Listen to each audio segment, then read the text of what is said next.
आने वाले समय के अंदर जो सरकार कांग्रेस की आएगी उसके अंदर एक तरह का वचनबद्ध है। पूर्ववर्ती सरकार जब कांग्रेस की आई थी, सरकार बनते ही तत्कालीन मुख्यमंत्री जी ने, अशोक गहलोत जी ने चीफ सेक्रेटरी को उसकी प्रति पकड़ाकर कि 5 साल के सरकार चलने का गुड़ में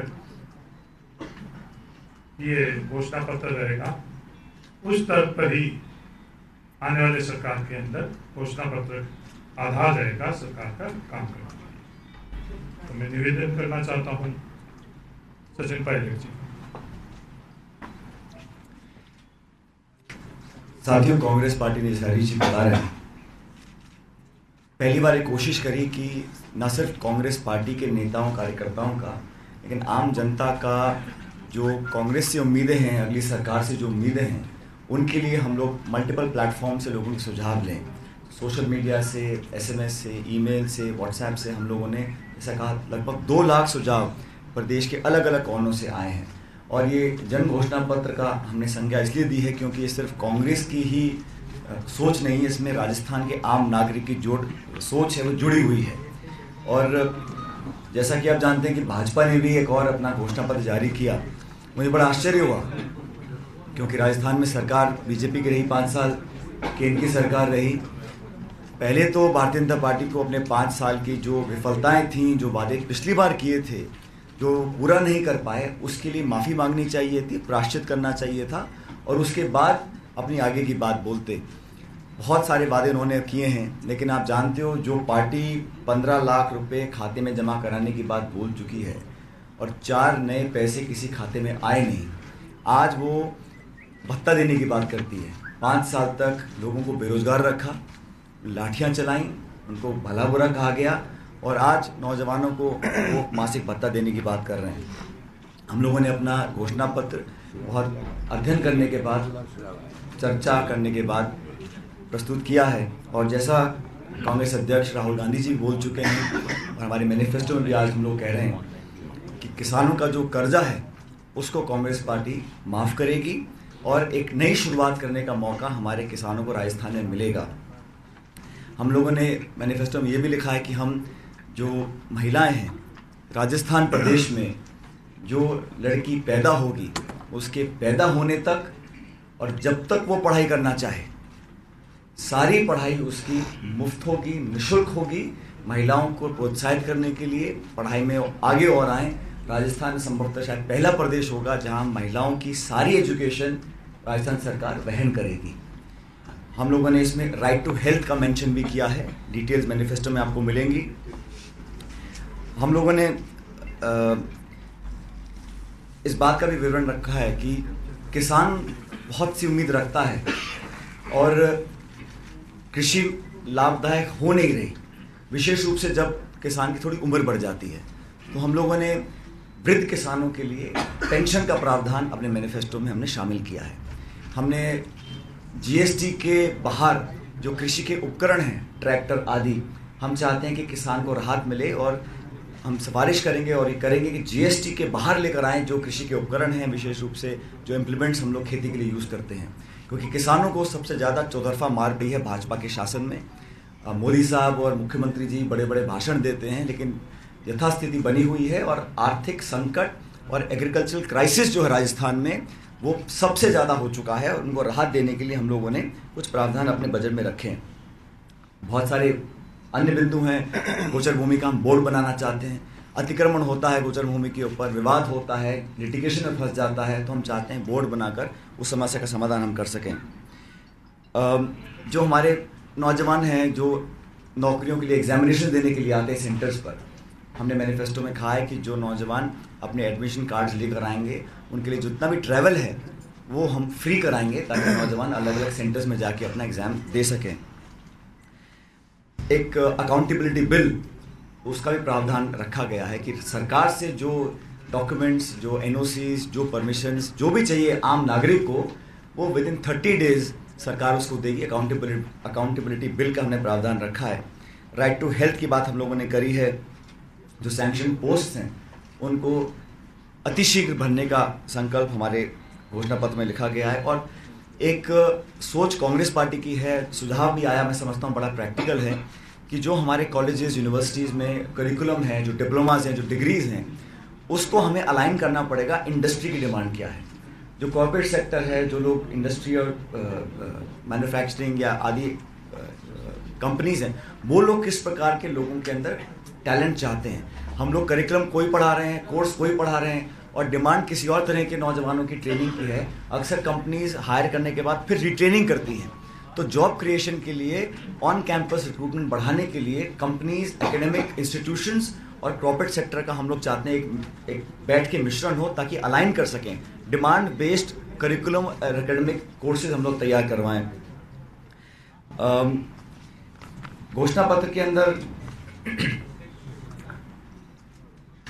असंगठित मजदूरों और किसानों के लिए हम एक बोर्ड बनाएंगे ताकि उनका कल्याण हो सके। अनऑर्गेनाइज सेक्टर, अधिकांश लोग उसमें एम्प्लॉयड हैं, उन लोगों के साथ हम लोग चाहते हैं कि न्याय हो और वो किसी के मोहताज ना रह जाएं। इस बात पर हमने ध्यान दिया है। और हम लोग तो शुरू से कहते आए हैं कि हम जुमला नहीं दे रहे हैं, हम ऐसा झूठा वादा नौजवानों से नहीं कर सकते। इस राजस्थान में जहाँ पहली बार बेरोजगारी के आलम इतने हैं कि नौजवान अपनी आत्महत्या कर रहे हैं, इससे बड़ा कलंक समाज और प्रदेश के लिए नहीं हो सकता है। इसलिए मैं कांग्रेस पार्टी की तरफ से कहना चाहता हूं कि हम लोग लोगों को रोजगार देने का पूरा कोशिश करेंगे, मिलेंगे लोगों को रोजगार, अथवा उनको आसान दरों पे ऋण मिल सके। अब मुद्रा योजना का लोग बहुत ढिंढोरा पीटते हैं, लेकिन औसत ऋण जो मुद्रा योजना का है वो 50,000 रुपये का है। 50,000 रुपये में कौन सा इंडस्ट्री, कौन सा बिजनेस आप स्टार्ट कर सकते हैं? संभव नहीं है, प्रैक्टिकल नहीं है। आंकड़े दिखाने को बहुत अच्छे हैं, लेकिन इम्प्लीमेंटेबल नहीं है। हम चाहते हैं आसान दरों पर उनको लोन मुहैया कराया जाए ताकि वो लोग कुछ रोजगार कर सकें। नौकरी अगर नहीं मिल पाती है, ऋण अगर नहीं मिल पाता है, तो पूरे प्रदेश के जो ज़रूरतमंद परिवार हैं, उनके पढ़े लिखे बच्चे बच्चियों को हम लोग आर्थिक मदद के रूप में 3,500 रुपये तक का मंथली अलाउंस देना चाहते हैं, ताकि उन लोगों को एक सहारा मिल जाए। और बीजेपी हमारा मजाक उड़ाती है कि दया है, भीख, ऐसा नहीं है। उनको अपने हाल पे छोड़ दें, ये भाजपा कर सकती है। कोई ओवरेज हो जाता है, किसी को कुछ आर्थिक संकट होता है, तो उसका हाथ बढ़ाने के लिए, उसका थोड़ा आर्थिक सहयोग करने के लिए, हम अपने नौजवानों का हौसला ना टूटे, इसलिए हम करना चाहते हैं। और मुझे बड़ा आश्चर्य हुआ कि बीजेपी ने जो हमने 6 महीने पहले बात बोली थी बेरोजगारों के बारे में, उसको अपने मैनिफेस्टो में डाला है। लेकिन साथियों, नकल के लिए भी अकल चाहिए। ऐसी पार्टी जो 5 साल तक उनको चोर लफंगा बोलती रही, लाठियां बरसाती रही, हजारों नौजवानों को अरेस्ट कर लिया, उनको नौकरी देने से मना कर दिया, जो नौकरियां पहले थी उसमें छटनी हो गई, ऐसी पार्टी अपनी वाणी से बोलती है कि अब हम आप लोगों को 5,000 रुपये महीना देंगे, कोई मानने वाला नहीं है, कोई विश्वास नहीं करेगा। हमने ये घोषणा पत्र बनाया है, ये सिर्फ डॉक्यूमेंट नहीं है, ये कांग्रेस का कमिटमेंट है। और हर बार की तरह इस मैनिफेस्टो के बाद हम लोग एक मैनिफेस्टो इम्प्लीमेंटेशन कमेटी बनाएंगे और राजस्थान सरकार उसको इम्प्लीमेंट करेगी टाइम बाउंड तरीके से। भारतीय जनता पार्टी तो बोलती है हमने 15 लाख नौकरी का वादा किया था, 10 दिन पहले कहा कि 44 लाख दे दिए हैं, और परसों स्टेटमेंट आया कि 50 लाख हो गए। इतने तो शायद बेरोजगार राजस्थान में नहीं है जितनी नौकरी दे चुके हैं वो लोग, इसलिए वो झूठ का पुलिंदा है।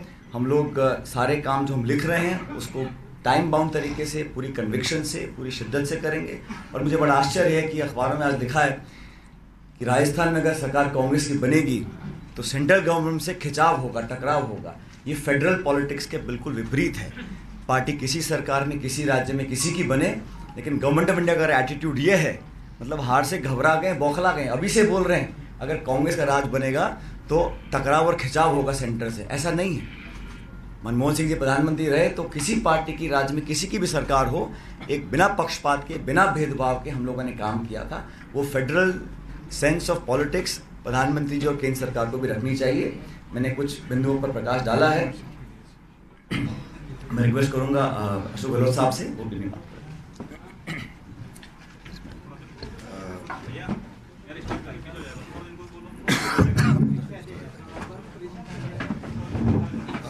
सारी बातें आपको अभी प्रदेश कांग्रेस अध्यक्ष जी ने व हरीश चौधरी जी ने सब बात आपको बताई।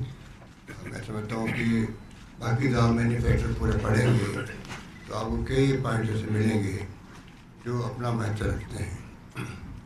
मैं 2-3 बातें कहना चाहूँगा। एक तो ये राहुल गांधी जी ने एक शुरुआत करी है देश के अंदर कि हम मैन्युफैक्चरो आपस में बैठ के मिल के बना लेते हैं, उससे जन भावना नहीं आती है।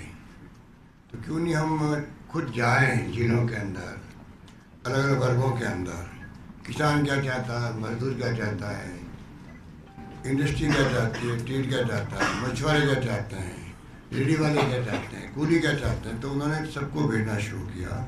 गुजरात के अंदर भी ऐसे ही किया। हर राज्य में राहुल गांधी जी टीम भेजते हैं, मैनिफेस्टो कमेटी बना के। और जैसा हरीश चौधरी जी ने कहा, ऑनलाइन और ऑफलाइन करीब 2 लाख लोगों ने सुझाव दिए। इसके मायने आप समझ सकते हैं कि ये राहुल मॉडल है देश के अंदर, जो एक प्रकार से मैनिफेस्टो को महत्व देने वाली प्रक्रिया शुरू हुई है, जिससे कि जन भावना परिलक्षित हो उसके अंदर मैनिफेस्टो के अंदर वो प्रयास।